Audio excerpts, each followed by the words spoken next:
Assalamualaikum warahmatullahi wabarakatuh. Perkenalkan, nama saya Ninda Ika Alfionita, NIM 108 dari kelas B, Program Studi Agribisnis, Fakultas Pertanian, Universitas Trunojoyo Madura. Video ini saya buat untuk memenuhi tugas ujian tengah semester mata kuliah Agribisnis Pangan dan Non-Pangan. Buat kalian yang penasaran, jangan di-skip ya nontonnya.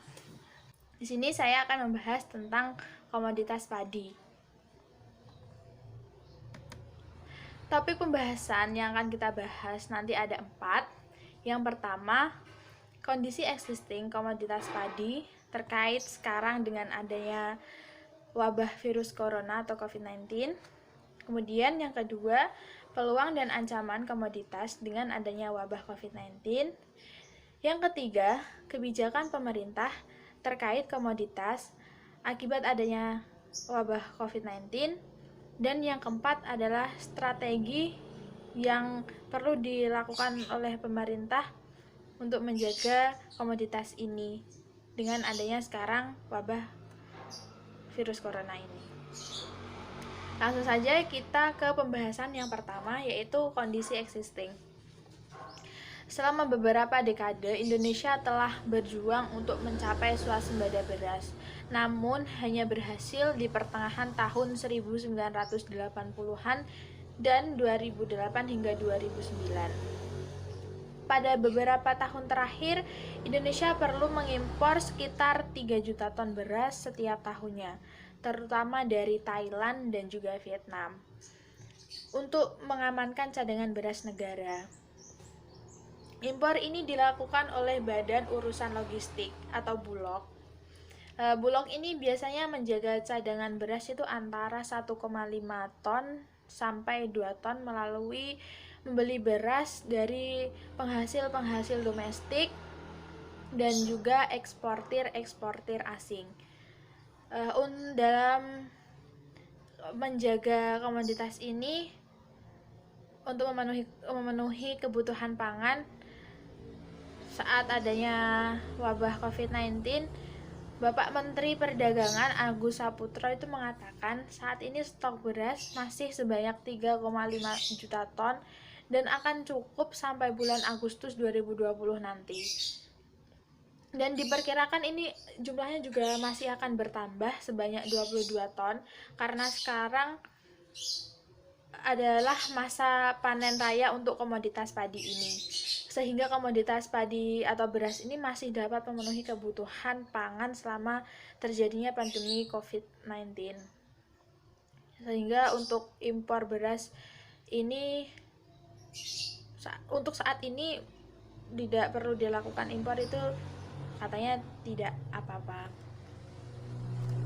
Kemudian peluang dan juga ancaman komoditas dengan adanya wabah COVID-19.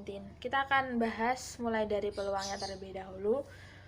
Peluang yang pertama adalah menjadikan beras lokal semakin diminati oleh masyarakat.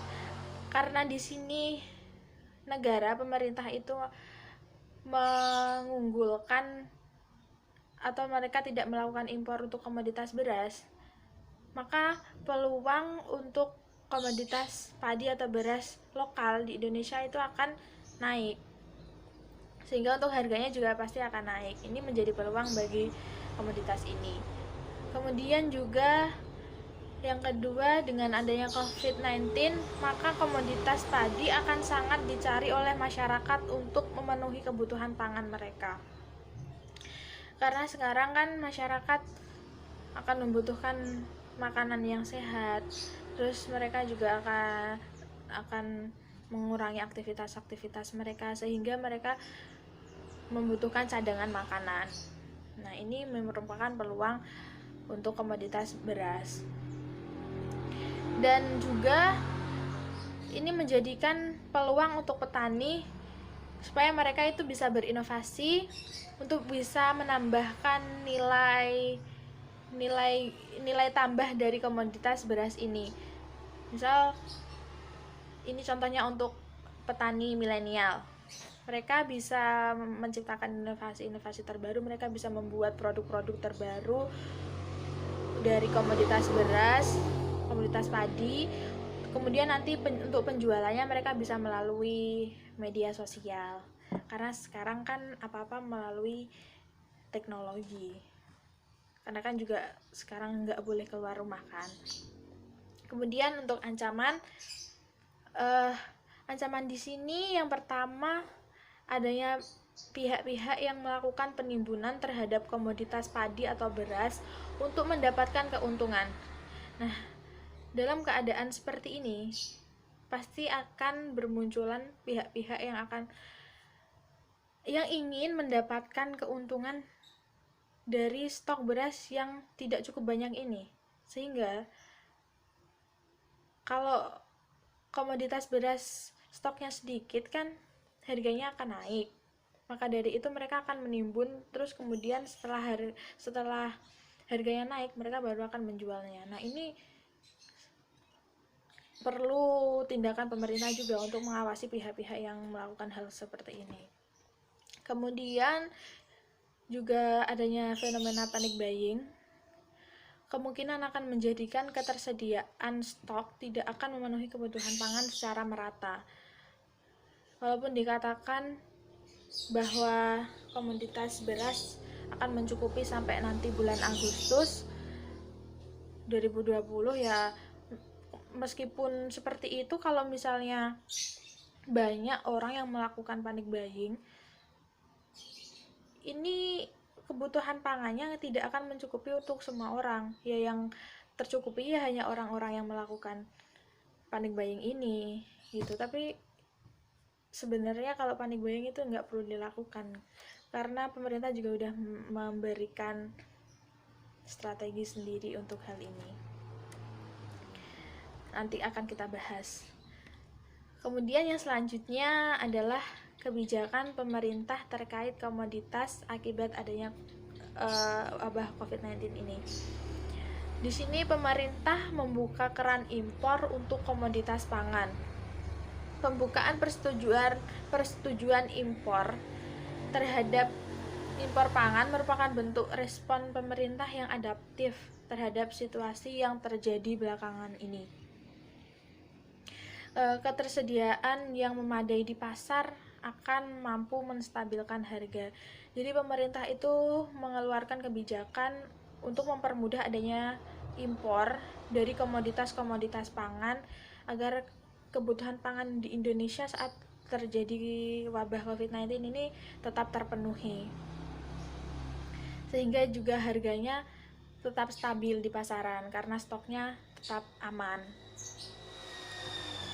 Kemudian lanjut, yang terakhir adalah strategi yang dapat dilakukan pemerintah terhadap isu komoditas terkait adanya wabah COVID-19. Menurut saya yang pertama itu memudahkan impor komoditas pangan dari luar negeri ke Indonesia agar kebutuhan pangan tetap terpenuhi selama adanya pandemi COVID-19 itu